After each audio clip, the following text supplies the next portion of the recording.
TrumanLakeFishingIntel.com presents your latest Truman Lake Fishing Intel Expert Roundtable.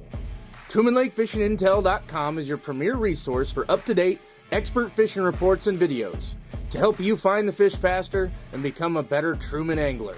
Multi-species coverage includes crappie, catfish, bass, hybrids, and more. View this month's full episode roundtable exclusively at TrumanLakeFishingIntel.com. This month's roundtable is brought to you by Anglers Port Marine. Whether you're a first-time boat owner or a seasoned professional, Anglers Port Marine has an option for you. Conveniently located between Clinton and Warsaw on 7 Highway, stop on in to view top industry boat brands including Phoenix, Lowe, and Camus boats. With their award-winning sales and service, Anglers Port Marine has you covered. Call 660-438-4600 or learn more at anglersportmarine.com. Just another nightly rental. Owned by David and Gina Townsend, this lake area property located at 32640 Highway 43 in Warsaw is perfect for your next lake getaway. Sleeping up to 8, this home is located conveniently within a short drive to boat ramps on both Truman and Lake of the Ozarks. Weekly discounted rates are available and a welcome meal is provided if booked more than one night.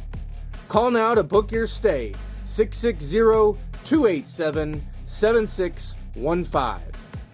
Total Auto Repair, your go-to vehicle repair service in Clinton, Missouri. Located right across from City Hall, Total Auto Repair features a combined 62 years of auto repair experience.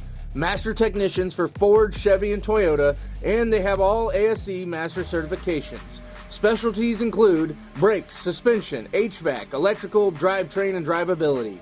And a special discount is available for Truman Lake Fishing Intel members when you show them your premium account at the counter.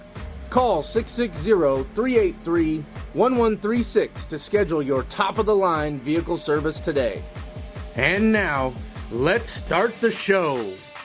Boys and girls, we are back again for another edition of the Truman Lake Fishing Intel Expert Roundtable. It's December 2023, and man, it still feels like October weather-wise. Goodness gracious, the weather is still very mild, mid-50s and even upper 50s this week.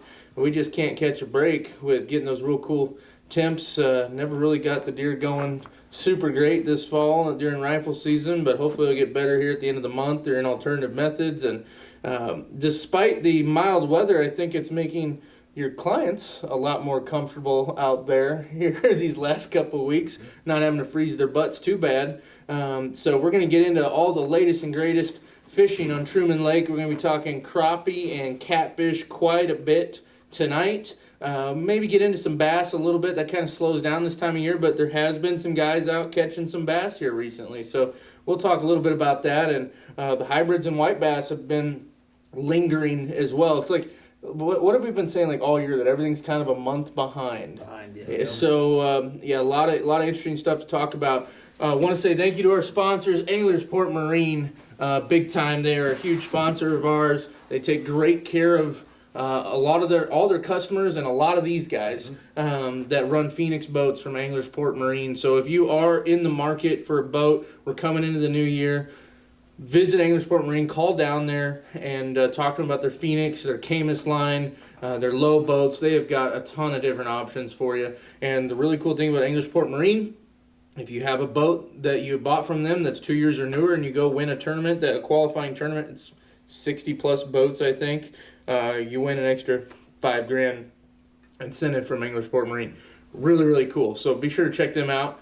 I want to say thanks to these guys that are sitting around the table tonight for taking some time to be here. Sean Bowling, Kyler Beckmann, Jordan Leer, and Richard Bowling, all longtime fishing guides on Truman Lake. And we're excited to interview them to see what the latest is that's been happening for them on the fish, as well as what their expectations are moving forward. So with that, I want to get into it, and I want to start with Sean, because Sean and I made it out today, and just trying something a little bit different, just to see if we could duplicate the results of the Grand Arm, because the Grand Arm, you guys see it a lot. We talk about the Grand Arm a lot in our fishing reports, and there's a reason for that. It is traditionally, it's the closest for most anglers coming down from Kansas City. It's the quickest place to put in, get on the water, but it just, for whatever reason, seems to be consistently the most productive arm, not only for numbers but keepers as well. So I had called up Sean and I said, look, we need to go do something a little different, just see. And I think the conclusion was, if it ain't broke, don't fix it. Yeah, we're not going to stray too far from the Grand anymore. No, we put in over there at Windsor Crossing, ran down to our normal creeks that we like to fish. Yep. There are loads of fish in these creeks. Yep. But there's just not much size. No. We kept 15 in 3 hours, but it was, you had to find a tree that had one individual fish on it, and that was your keeper fish. You found a group of fish, a school of fish. We'd catch 4, 5, 6 out of it, and you never catch one over about 7 inches. Yeah. But everything was on a jig, and you had to keep it about 2 foot above them for them to run up and hit it. If you got down next to them, they wanted nothing to do with it. They'd run from it, which is kind of crazy. It gets that clear water, and just didn't like it. Well, because there's about a foot and a half clarity. Easily. As opposed to over in the Grand, especially when you get in the upper end where, if you have 4 inches of clarity, that's a pretty dang good. Yeah, that's good. Are you guys using jigs in the Grand Arm? Yep. So you switched away from minnows altogether? I've been using both. Kyler's all jigs. I mean, you're like jigs all the time, though, mostly, aren't you? Pretty much, yeah. Yeah. Lower, so what Sean, just going back to Sean, just to recap a little bit more. I mean, we went really far back. Yep. We started at the very front, saw those big schools. If you guys have seen, or go back in our video section on the website and look for the Bink Spoon episode that we shot with Richard, and you'll see where we videoed massive schools that we talked about being the size of a small house. And we saw one school like that, but definitely a lot of schools in the dozens or even a couple hundred, but a lot of those little guys, 20 to 22 feet of water at the very front. When we got back in the very back, that was, 15 to 16 feet of water. But a lot of fish near the surface. Some a foot under the surface. You could see them flash on your bait. They were so shallow. Yeah. I mean, granted, the one that I caught up high was little, but you set the hook and it was out of the water on the hook set. I mean, just that quick. Did you guys, I know you fished that deeper water, did you get up shallow on them flats? So the one of the flats we hit, so we caught most of the keepers in that one section, but there were a couple other boats that were fishing those flats as well, so we didn't hit them near as hard. We stayed out in that deeper water for the most part. So on our way in, we stayed really in the channel or on the edge of the channel of the creek, and then on the way out, we got more up on the flat. And that's where we started seeing a lot more, and not to say that there was a lot, but a lot more than what we were seeing keeper fish. But it was without question, they were by themselves on a lot of times it was just a submerged stump that if you didn't have live scope, you wouldn't have found them.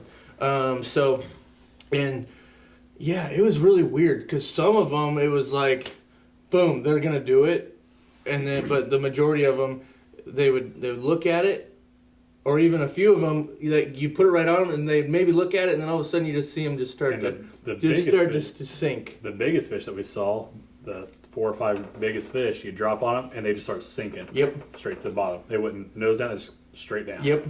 And they wanted nothing to do with it. Those are carp. Hey, who knows? I don't know. I'm not. Then I need to quit guiding. Yeah.